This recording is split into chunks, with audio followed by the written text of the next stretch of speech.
ADHD인 분들이 흔히 하는 말은 네? 뭐라고 하셨죠? 선생님께서 자 몇 페이지 펴자 이러면 한 3분 정도 있다가 옆에 친구한테 우리 지금 몇 페이지 하고 있는 거야? 확인을 자주 하는 편이었다? 그러면 ADHD를 좀 의심해 볼 수 있어요. 두 번째로는 대화를 하다가도 무슨 얘기 하려고 그랬더라? 이런 식으로 해서 좀 산통이 깨진다고 해야 될까요? 그리고 이제 ADHD 분들은 필터링을 거치지 않고 상대가 민감해 할 만한 말을 먼저 툭 던지고 나서 하는 경우가 많이 있어요. 제가 그런 사람이니까 사실 좀 힘들어요. 원장님이 극복할 수 있었던 노하우가 있었나요? 첫 번째는 선생님, 요즘은 ADHD에 대해서 모르는 사람 없을 정도로 관심도가 높아졌는데 실제로 병원에 방문하는 ADHD 환자분들이 비율이 좀 높은 편인지 궁금하거든요. 제가 비율을 다 따져보진 않았지만 사실 굉장히 많이 ADHD가 의심된다고 오시는 편들이긴 해요. 저희 클리닉만 그런 게 아니라 다른 병원을 운영하시는 원장님들한테 들어봐도 ADHD를 찾아오시는 분도 많고, 그 다음에 실제로 국민건강보험 데이터나 이런 것들을 보면 4년 만에 2배 이상 증가한, 굉장히 많이 폭증한 걸로 돼 있어서 실제로도 많이 찾는다 이렇게 볼 수 있겠습니다.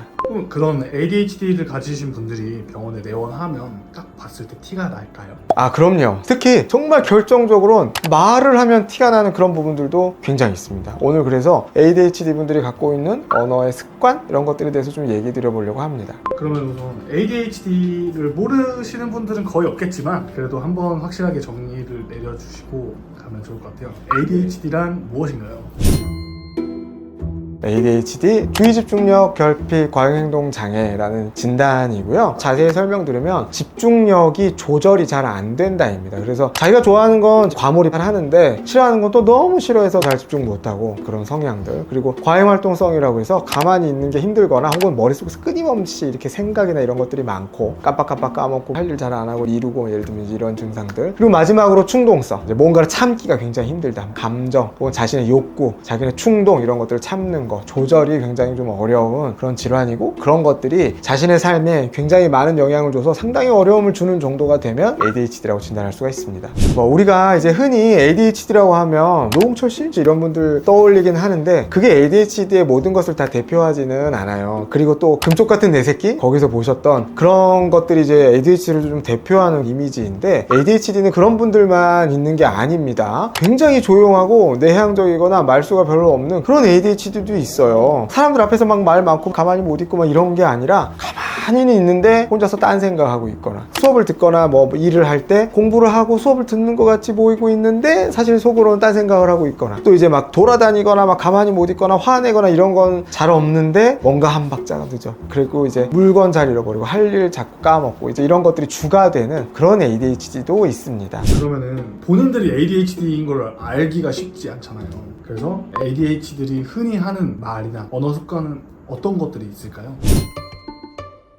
일단 흔히 하는 말은 네? 예요. 왜냐하면은 집중력 부족 때문에 상대하고 대화를 할 때 상대의 말을 주의 깊게 듣지를 좀 못해요. 그러다 보니까 항상 이렇게 네? 뭐라고 하셨죠? 이게 굉장히 많아요. 그래서 예를 들면 선생님께서 자 몇 페이지 펴자 이러면 한 3분 정도 있다가 옆에 친구한테 근데 우리 지금 몇 페이지 하고 있는 거야? 이렇게 되묻거나 확인을 자주 하는 편이었다? 그러면 ADHD를 좀 의심해 볼 수 있어요. 상사나 뭐 동료들이랑 얘기하거나 뭐 이럴 때도 네? 혹시 뭐라고 했는지 한 번만 다시 얘기해 줄 수 있나요? 이런 것들 ADHD 분들이 갖고 있는 특징입니다. 또 이제 두 번째로는 얘기를 하다가 화제가 엉뚱한 데로 빠져요. 그래서 친구랑 예를 들면 왕가 사는 남자에 대해서 막 얘기를 하고 있다. 그러면 머릿속에서 점핑이 좀 있거든요. 아 그래 단종이 나왔었지, 세조가 있었고 막 이런 생각이 막 이렇게 하면서 갑자기 성종이 이랬다는데 혹시 너 성종에 대해서 알아? 이런 식으로 이제 화제가 이렇게 다른 데로 가버리게 되거든요. 이제 이런 식으로 점핑하는 경우도 있고 아예 관계없는 다른 걸로 점핑하는 경우도 있어요. 예를 들면 친구랑 이제 뭐 영화 얘기를 하다가 갑자기 아 근데 나 뮤지컬 며칠 전에 봤는데 조승우 배우 너무 멋있었어, 좋았어, 갑자기 이제 뜬금없이 막 이런 식으로 이제 나오는 거예요. 그러니까 상대방 입장에서는 얘가 내 말을 듣고 있는 거야? 나 무시하는 거 아니야? 이렇게 생각하고 그 사람하고 대화가 좀 불쾌하게 느껴질 수도 있겠죠. 그러다 보니 인간관계에 있어서 어려움이 좀 벌어지는 경우가 좀 많은 것 같아요. 또 이제 대화를 하다가도 근데 내가 무슨 말 하려고 그랬더라? 갑자기 방향을 잃어요. 내가 어디까지 얘기했더라? 무슨 얘기하려고 그랬더라? 내가 뭔가 주장한 당하거나 했어야 하는 말이 있는데 그런 것들을 충분히 다 표현하지 못하는 경우가 좀 많이 있어요. 또 이제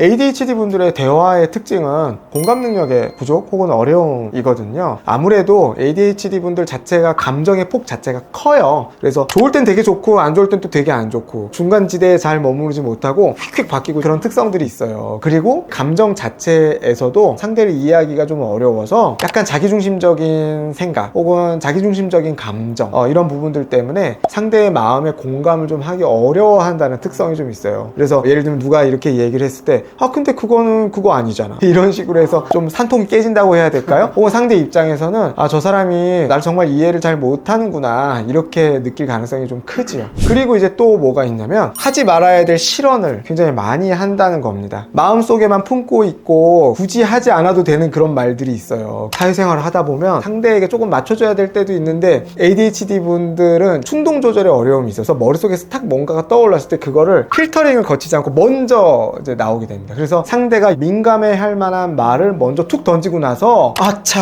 내가 또 말 실수를 했구나 이런 경우들이 많아요. 우리가 초등학생이나 중학생일 땐 나도 내가 그 말을 했는지조차 인식을 못해서 아니 왜 나한테 그렇게 화내 내가 뭐라고 했길래 자기도 기억을 못합니다. 근데 이제 성인이 되면 그 정도는 아닌 경우가 훨씬 많아서 툭 던져놓고 나서 아차 내가 또 말 실수를 했는데 내가 미쳤나봐 왜 그랬지? 그런 것 때문에 인간관계에서도 또 역시 갈등이나 어려움을 겪을 가능성이 좀 크다 이렇게 말할 수 있겠습니다. 또 이제 ADHD 분들이 갖고 있는 이제 말의 특징이 상대가 얘기를 하면 경청을 하고 끝까지 일단 좀 들어야 되는데 중간에 자르고 끼어드는 일이 굉장히 많아요. 참기가 힘들어요. 상대가 무슨 말을 했을 때 맞아 그거 나도 알아 이런 식으로 확 끼어든다거나 상대가 뭔 말을 했는데 그게 본류가 아니었는데 작은 거 하나에 이렇게 꽂혀가지고 근데 아까 이거 얘기했었잖아 하면서 자꾸 그 얘기를 하려고 한다거나 그래서 말을 끊기가 굉장히 어렵다. 제가 그런 사람이니까 사실 좀 힘들어요. 끝까지 듣는 거 정말 쉽지 않고 상대의 마음이나 뭐 이런 것들을 공감하는 것도 그렇게 쉽지 않다고 느끼고 어려움을 많이 느끼는데 노력을 많이 하는 편입니다. 네.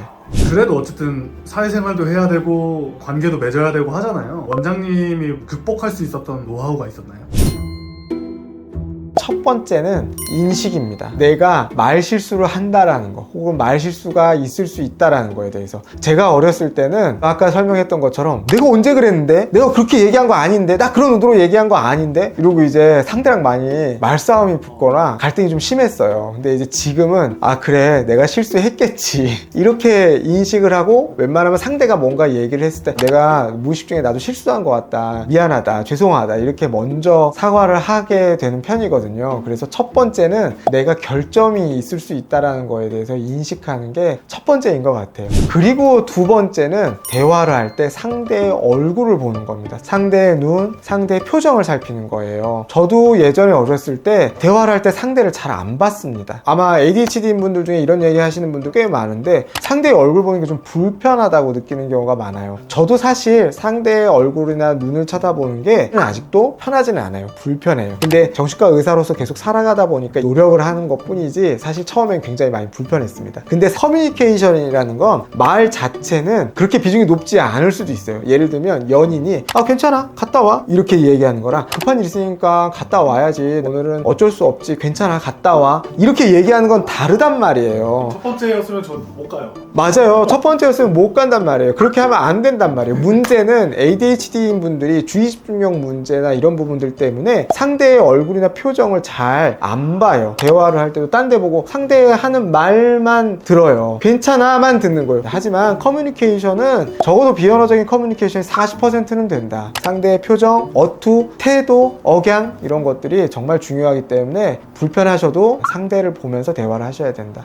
그리고 마지막으로 내가 상대였으면 어땠을까? 상대의 입장에서 생각해 보는 건 굉장히 좀 필요한 과정인 것 같아요. 그런 과정 없이 내 기분이 이러니까 혹은 내 상황이나 내 입장이 그러니까 라고 말을 하거나 행동을 했을 때 그게 상대에게 실수, 결례로 이어질 가능성이 굉장히 크다. 그래서 예를 들면 내가 저 반대 상황이었으면 기분 나쁘지 않았을까? 이렇게 자기 검열하는 부분들이 좀 필요하다. 근데 이렇게 자기 검열을 많이 하면 사실 말하기가 굉장히 좀 힘들어요. 이런 말 하면은 트집 잡히거나 상대의 기분이 상하거나 이러지 않을까? 그러면 또 할 말이 별로 없어지긴 하거든요. 근데 그런 과정들을 사실 거치셔야 돼요. 그러지 않으면 다른 사람하고 인간관계에서 어려움을 계속 겪게 되고, 그런 어려움을 계속 겪게 되다 보면 결국엔 혼자 남게 됩니다. 굉장히 외롭고 힘들어요. 그렇기 때문에 자꾸 자기 검열하고, 그렇게 해서 말을 정제하고 과장된 말이나 격한 말, 비속어 이런 것들을 쓰지 않게 굉장히 노력을 많이 하셔야 됩니다. 그런데도 증상이 점점 심해져서 병원에 오게 된다면 병원에서는 어떤 도움을 받을 수 있을까요? 일단 병원에 왔을 때 가장 중요한 부분은 진단입니다. 나의 말하는 어떤 태도 이런 것들이 뭔가 문제가 있어서 주변 사람들하고 관계가 어렵다 라고 했을 때 그게 ADHD 때문만은 아닐 수도 있어요. 예를 들면 뭐 아스퍼거 증후군이나 자폐 스펙트럼 같은 그런 부분도 있을 수 있고, 또 우울증이나 조울증 같은 것 때문에 신경질적으로 나오게 되거나 비관적인 말이 나온다거나 안 좋은 말만 자꾸 하게 돼서 대화하기 어려울 수도 있는 거고, 이제 그런 부분들이 있기 때문에 병원에 오시면 일단 가장 중요한 건 정확한 진단이라고 할 수가 있어요. 내가 갖고 있는 어려움이 정확하게 어떤 부분의 문제로 인해서 그렇게 됐는가를 좀 더 명확하게 규명을 하고 그거에 맞게 치료를 하게 되겠죠. 만약에 이제 정말로 ADHD 때문이라고 한다면 약물 치료를 가장 먼저 추천을 하게 될 것 같아요. 저도 약물 치료를 무조건 권하는 건 아니에요. 집중력의 문제, 과잉활동성 충동 조절의 문제는 우리 누구도 어느 정도는 갖고 있어요. 완전히 자기 통제를 잘하는 그런 컴퓨터 같은 사람은 존재하지 않습니다. 이게 얼마만큼 심하고 일정 수준을 넘어서 병이라고 불릴만 한가, 그리고 그렇다면 그걸 어떻게 개선을 할 것인가에 대해서 정확하게 좀 플랜을 좀 짜보고 하는 것이 병원에서 도움는 주된 방법이다, 이렇게 좀 볼 수 있겠습니다. 약을 먹었을 때 이제 도파민, 노르에피네프린 같은 신경전달 물질을 개선을 해서 불균형을 맞추거나 하는 건데, 정말 신기하게도 약을 먹으신 분들의 상당수는 더 이상 실현을 하지 않는다, 다른 사람이 말이 끝날 때까지 참는 게 가능해진다, 이런 말씀들을 하세요. 그리고 머릿속에서 팡팡 터지는 이런 생각들이 조금 줄어서 머릿속이 정리가 된 느낌, 이런 느낌들을 받는다고 하셔서 약도 상당히 효과가 좀 좋은 것 같습니다. 원장님도 약을 복용해 보신 적이 있으신가요? 네, 열심히 복용하고 있고 지금도 복용하고 있죠. 하지만 그럼에도 불구하고 깨끗하게 다 사라지는 건 아니에요. 그래서 약에 대해서 너무 마법적인 기대를 갖고 있거나 약이 완전히 증상을 없애줄 거라고 기대하시는 건 사실은 또 너무 무리한 기대이기도 합니다. 근데 하지만 약물 치료와 개선하고자 하는 의지, 이런 것들이 같이 됐을 때 훨씬 더 좋은 시너지를 낼 수가 있는 건 확실한 것 같습니다. 오늘은 ADHD를 갖고 계신 분들이 자주 하는 언어 습관, 말투, 혹은 실수, 대인관계의 어려움 등에 대해서 얘기를 좀 해봤습니다. 오늘 저희 영상이 도움이 되셨기를 바라고, 근데 만약에 ADHD 같다 이렇게 생각되시면 혼자서 결론 내리고 진단하시고 이러시지 말고 꼭 가까운 정신건강의학과 방문하셔서 제대로 전문가의 진료와 검사 이런 것들을 통해서 정확히 규명을 좀 해보셨으면 좋겠습니다. 저도 뒤늦게 ADHD에 대해서 알게 됐지만 그 이후에 전에 비해서 더 좋은 삶을 살고 있다고 생각하거든요. 그래서 꼭 한번 시도해 보셨으면 좋겠습니다. 오늘 영상이 도움이 되셨다면 구독, 좋아요, 알림 설정 부탁드리고, 말에 대한 문제, 인간관계 문제에 대한 어려움이 있으신 분들에게 공유해 주시면 감사하겠습니다. 다음에 더 좋은 영상으로 찾아뵙겠습니다. 안녕.